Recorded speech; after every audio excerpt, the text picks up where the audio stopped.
alhamdulillah. Assalamu alaikum wa rahmatullahi ta'ala wa barakatuh.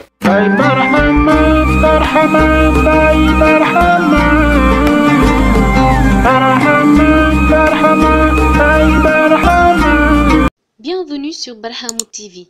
Si c'est votre première visite, abonnez-vous et activez la cloche de notification. Merci. Welcome to Barhamou TV. If it's your first time, please subscribe and activate the notification bell. Thank you. اللهم صل على سر الله في سر الله بسر الله وسلم على نور الله في نور الله بنور الله عدد ما في علم الله صلاة وسلاما دائمين بالدوام ملك الله يا الله. Assalamu alaikum, chers abonnés à Barhamou TV. Nous voilà aujourd'hui de retour parmi vous pour poursuivre notre émission qui porte sur la biographie du prophète sallallahu alayhi wa sallam. Chers abonnés, j'en dis bien. Le tout dernier épisode portait sur la première étape de la révélation, l'effort à l'appel, car avant de commencer à étudier dans le détail le message et la prophétie, il est important de prendre en conscience les étapes de la révélation qui sont la source même du message et le soutien de l'appel. Ainsi, dans notre tout nouvel épisode, nous allons parler de la deuxième étape de cette révélation avec notre partie intitulée « La généralisation de l'appel ». La première révélation faite à cet égard fut le verset « Et avertis les gens qui te sont les plus proches ». Antérieurement à cela, un texte mentionnait l'histoire de Moussa alayhi salam du début de sa prophétie au moment de son émigration avec les fils d'Israël, en passant par le secours qu'Allah lui apporta contre le pharaon et son peuple, la noyade de ceux-ci. Ce récit comporte toutes les étapes traversées par Moussa alayhi salam à travers l'appel à Allah fait au pharaon et à son peuple. On dirait que l'objectif de la mention d'une telle histoire, au moment même où le prophète sallallahu alayhi wa sallam recevait l'ordre de généraliser l'appel à Allah, était de donner au messager d'Allah sallallahu alayhi wa sallam ainsi qu'à ses compagnons une idée de ce qu'il allait rencontrer comme démenti et persécution. En généralisant l'appel, de préparer les musulmans à ce qui allait se passer dès le début de leur appel à Allah. D'une part, une telle sourate mentionne les conséquences fâcheuses que connurent ceux qui avaient démenti le messager d'Allah parmi le peuple de Nour, à savoir Ad et Tamoud de Ibrahim, de Lut et parmi les gens du fourré à l'exception de ce qui a été dit au sujet du pharaon et de son peuple. Pour que ceux qui vont recourir au démenti sachent ce qui les attend. Dans quelle mesure ils s'attireront la colère d'Allah s'ils persistent dans leur recours au démenti, pour que les croyants sachent que c'est à eux qu'Allah réserve la bonne fin et non aux incrédules. Le messager d'Allah sallallahu alayhi wa sallam appela son clan Bani Hashim après la révélation de ce verset. Ceux-ci vinrent et avec eux un groupe de Bani al-Muttalib ibn Abd Manaf. Il était environ 45 hommes. Alors, le messager d'Allah sallallahu alayhi wa sallam voulut prendre la parole. Abu Lahab s'empressa de dire: ceux-ci sont tes oncles paternels et tes cousins. Alors ne raconte pas des histoires. Et sache que tes gens n'ont aucun pouvoir sur les Arabes. Je suis plus proche de toi que quiconque d'autre. La dynastie de ton père te suffit. Si tu restes comme tu étais, cela vaudra mieux que les Qurayshites et les Arabes sautent sur toi. Tu n'as vu personne se présenter à la dynastie de son père, avec quelque chose de pire que ce que tu apportes. Sur ces mots, le prophète se tut et ne parla point de la rencontre.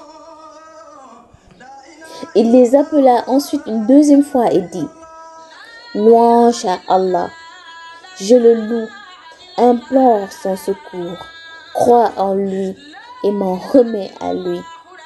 J'atteste qu'il n'y a de Dieu qu'Allah, lui seul, en l'absence de tout associé. Ensuite il dit: Le chef de file ne traite pas de faux ce qu'il guide. Par Allah, en dehors de qui il n'existe aucun Dieu, je suis le messager d'Allah, auprès de vous en particulier et auprès des hommes en général. Par Allah, vous mourrez effectivement de la même manière que vous savez dormir. Et vous serez effectivement ressuscités de la même manière que vous vous réveillez du sommeil. Et alors, vous rendrez compte de vos actes pour éternellement entrer au paradis ou à l'enfer. Abu Talib dit: Combien nous aimerions t'aider. Nous étions venus pour écouter ton conseil et ton discours a été très convaincant. Voici réunie la dynastie de ton père. Je n'en suis qu'un membre. Toutefois, je ne tarderai pas à faire ce que tu veux. Fais ce qu'on te demande de faire. Par Allah, je veillerai sur toi et te protégerai. Même si je ne peux pas me permettre de quitter la religion d'Abdul Muttalib. Abu Lahab dit: Par Allah, s'il s'agit là d'un mauvais comportement, montrez-lui la bonne voie avant qu'il ne soit trop tard. Abu Talib répliqua: Par Allah, nous le défendrons aussi longtemps que nous serons en vie. Sur le mont As-Safa, après que le prophète sallallahu alayhi wa sallam fut assuré de l'engagement de son oncle Abu Talib à le protéger de son appel à Allah, il monta un jour sur le mont As-Safa et s'écria: Écoutez mes contributeurs. Alors les Qurayshites se rassemblèrent pour l'écouter. Il les appela à la croyance en l'unicité d'Allah, à la véracité de son message et au juge du jugement dernier. Alors Al-Bukhari a rapporté d'Ibn Abbas une partie de ce récit qu'il exprime en ces termes. Après la révélation du verset: Avertis les gens qui te sont les plus proches. Le prophète sallallahu alayhi wa sallam monta au-dessus d'As-Safa et se mit à appeler Bani Fihr et Bani Adi parmi les Qurayshites. Ainsi ceux-ci se rassemblèrent. Ceux qui ne pouvaient sortir dépêchèrent des émissaires pour s'enquérir de la situation. Abu Lahab arriva en compagnie des Qurayshites. Le prophète sallallahu alayhi wa sallam dit: Me croiriez-vous si je vous disais qu'il y a dans la vallée des cavaliers prêts à vous attaquer? Oui, dirent-ils. Nous ne savons de toi que la sincérité. Le prophète sallallahu alayhi wa sallam reprit: Alors sachez que je viens vous avertir contre un dur châtiment. Abu Lahab lui répondit: Que tu périsses le reste du jour. Est-ce pour cela que tu nous réunis? Alors Allah fit descendre: Que périssent les deux mains d'Abu Lahab et que lui-même périsse. Sourate 111, verset 1. Muslim a apporté l'autre partie du récit d'Abi Huraira qui dit: Après la descente du verset Avertis les gens les plus proches de toi, le messager d'Allah sallallahu alayhi wa sallam appela tout le monde et dit: Ô vous Qurayshites, sauvez vos âmes de l'enfer. Ô vous fils de Ka'b, sauvez vos âmes de l'enfer. Ô toi Fatima, fille de Muhammad, sauve ton âme de l'enfer. Par Allah, je ne peux rien vous assurer auprès d'Allah. Toutefois, nous avons une parenté dont je remplirai les devoirs. Ce grand cri réalisait l'objectif de la communication. Le prophète d'Allah, sallallahu alayhi wa sallam, précisa aux gens les plus proches de lui que la croyance à ce message était l'expression des liens qui les unissaient à lui et que le chauvinisme, pour raison de parenté, tel que vécu par les Arabes, s'était fondu dans la chaleur de l'avertissement venant d'Allah. Cette voix ne cessa de vibrer à travers la Mecque, jusqu'à ce qu'Allah révéla les versets. Expose donc clairement ce qu'on t'a demandé et détourne-toi des associateurs. Al-Hijr, verset 94. Alors le messager d'Allah sallallahu alayhi wa sallam se leva, clamait tout haut l'appel à l'islam dans les divers rassemblements des associateurs, récitant à ceux-ci le livre d'Allah et leur disant que le messager disait à leur peuple: ô mon peuple, adore Allah, tu n'as d'autre Dieu que lui. Il commença à adorer Allah le Très-Haut. Sous leurs yeux, à cet égard, il priait jour et nuit dans la cour de la Kaaba, au vu et au su de tous. Son appel avait obtenu davantage de réactions favorables. Les gens, un à un, entraient dans la religion d'Allah. Régnaient entre eux et les membres de leur famille réfractaires à la reconversion. La haine, la distanciation, l'intransigeance. Les Qurayshites étaient crispés d'horreur. Tout ce qu'ils voyaient leur déplaisait. Ce jour-là, les Qurayshites avaient d'autres préoccupations. En effet, la publication de l'appel eut lieu quelques jours ou quelques mois avant l'approche du pèlerinage. Or, les Qurayshites savaient que les délégations des Arabes allaient leur parvenir. Alors, ils considérèrent nécessaire de dire un mot aux Arabes au sujet de Muhammad sallallahu alayhi wa sallam, de manière à ce que l'appel de celui-ci ne pût comporter aucun effet dans l'esprit des Arabes. Ils se réunirent chez Al-Walid ibn Muhira pour se concerter sur ce qu'il fallait dire. Al-Walid leur dit: parlez le même langage, ne divergez pas au point de vous contredire et d'inscrire vos propos dans une situation de porte-à-faux. Ils dirent: alors toi, vas-y, propose-nous quelque chose à dire.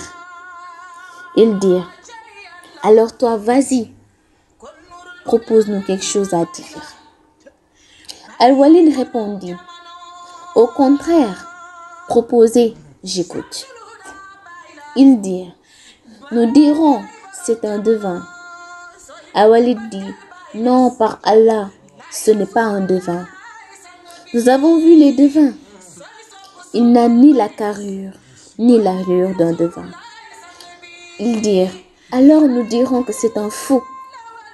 Al-Walid reprit: il n'est pas fou. Nous l'avons vu, le fou, et nous savons le reconnaître. Il n'en a ni l'agressivité, ni l'agitation, ni la confusion. Ils dirent: donc nous dirons que c'est un poète. Al-Walid refusa, disant: ce n'est pas un poète. Nous connaissons la poésie dans l'entièreté de ses métriques. Le rajaz, le hajj, le karid, le makboud, le mabsoud. Non, ce n'est pas un poète. Ils dirent: nous dirons que c'est un magicien. Al-Walid dit: ce n'est pas un magicien. Nous avons vu les magiciens et leur magie. Ils ne nouent ni ne crachent. Ils dirent, que dire donc? Al-Walid dit, Par Allah,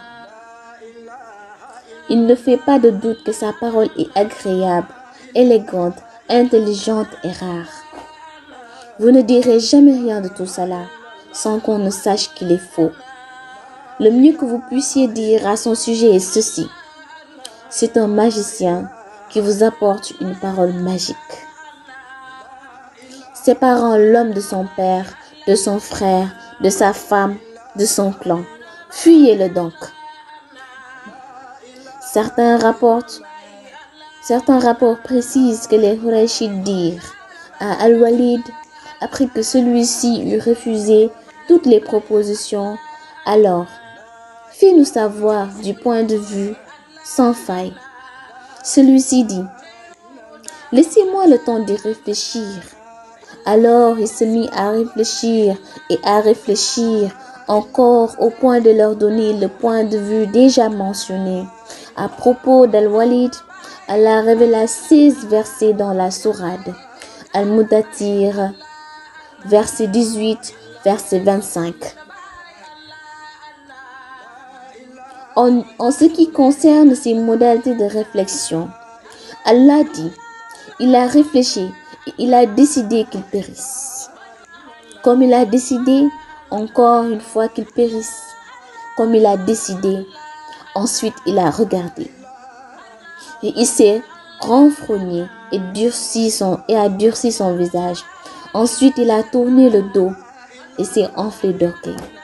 Puis il a dit, ceci n'est que magie apprise. Après que le conseil fut d'accord sur cette décision, il se mit à l'appliquer à cet égard. Les membres s'asseyèrent le long des chemins qu'empruntaient les gens venant au pèlerinage. Toutes les fois que quelqu'un passait, il le mettait en garde et lui parlait du prophète sallallahu alayhi wa sallam. Quant à celui-ci, il sortit, suivant les gens venus au pèlerinage jusqu'à dans leur maison. Okaz, Medjana et Tilmajaz, et les appelant à Allah.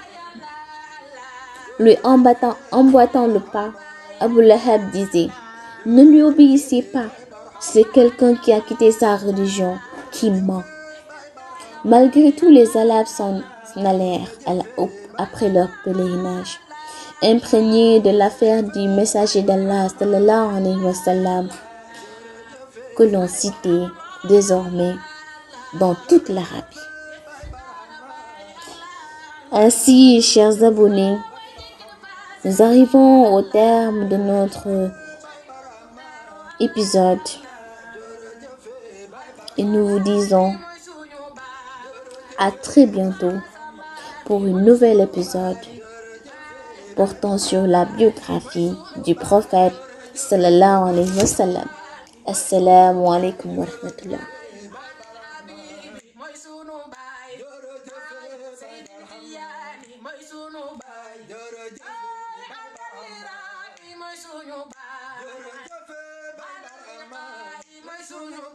You're